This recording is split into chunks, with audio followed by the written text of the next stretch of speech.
सरकार का चुनाव के बाद में ये गठबंधन काल लौटा है और ऐसे में लोकसभा स्पीकर के अलावा 3 कैबिनेट और 2 राज्य मंत्री की मांग टीडीपी कर सकती है, तो वहीं नीतीश कुमार भी 3 कैबिनेट की मांग कर सकते हैं। साथ ही 1 या 2 राज्य मंत्री पद की मांग भी नीतीश कुमार की तरफ से रखी जा सकती है। इसके अलावा जीतन राम मांझी भी कैबिनेट की मांग कर सकते हैं।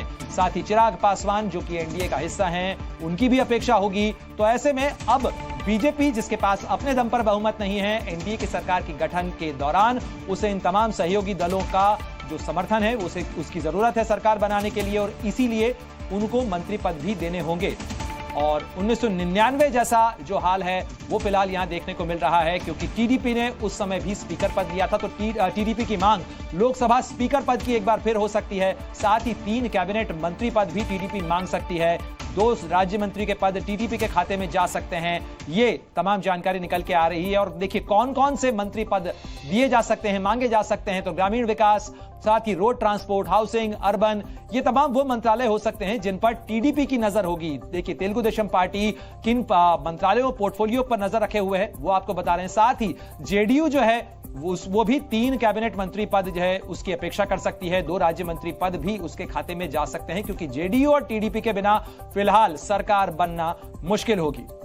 और इस खबर पर ज्यादा जानकारी के लिए सीधे रुख करते हैं मेरे सहयोगी रविंद्र का। रविंद्र, अब सरकार के समीकरण बनाने के लिए, साधने के लिए नरेंद्र मोदी आज गए थे राष्ट्रपति भवन इस्तीफा देने के लिए, और अब नई सरकार के गठन की कवायद भी शुरू हो चुकी होगी। सरकार गठन में सहयोगियों के लिए फॉर्मूला क्या तय हो चुका है या तय होना बाकी है?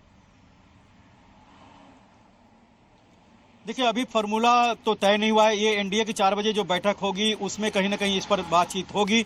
बीजेपी अपनी तरफ से ऑफर करे, प्रधानमंत्री की तरफ से ऑफर हो, या फिर एनडीए के जो नेता हैं उनसे पूछा जाएगा कि क्या क्या स्वरूप कैसे होना चाहिए मंत्रिमंडल का। लेकिन ये दबाव की राजनीति जरूर होगी। सपोर्ट तो होगा, जैसा कि चंद्रबाबू नायडू दिल्ली आने से पहले ही कहा कि हम राजनीति को समझते हैं कि कौन क्या है और हम एनडीए में है, एनडीए में रहेंगे। उसी तरह से नीतीश कुमार भी है कि एनडीए में है, एनडीए में रहेंगे। लेकिन एनडीए में रहने की शर्तें कहीं ना कहीं होगी, छुपा हुआ शर्त होगा, और पूरी तरह से दबाव की राजनीति बनाते हुए कि इस बार जितना ज्यादा से ज्यादा। बिल्कुल रविंद्र, आप लंबे समय से राजनीति कवर कर रहे हैं, मुझे अच्छी तरीके से याद है 1999 की जो अटल बिहारी सरकार थी, वाजपेयी सरकार थी, उसमें भी जेडीयू शामिल थी और टीडीपी जो है वो बाहर से समर्थन दे रही थी, लेकिन सरकार का हिस्सा येरेन नायडू उस समय भी सरकार के अंदर थे। तो आप ये बताइएगा कि क्या टीडीपी की तरफ से यह स्पष्ट हो चुका है कि वो सरकार का हिस्सा बनना चाहते हैं या बाहर से समर्थन देना चाहेंगे?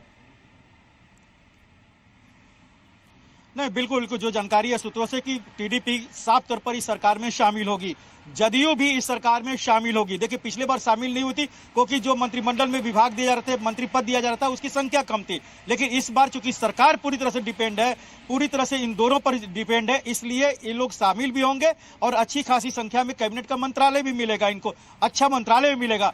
दबाव की राजनीति के तहत जाहिर सी बात है कि जिस तरह से पिछले बार लोकसभा स्पीकर उनके पास था, टीडीपी के पास एरन नायडू लेबर मिनिस्टर थे और भी मंत्री एमओएस थे, लेकिन बाद में आपने देखा कि एक राजू को जब बनाया गया टीडीपी की तरफ से तो उनको एविएशन मंत्रालय दिया गया था, एक ही मंत्री थे।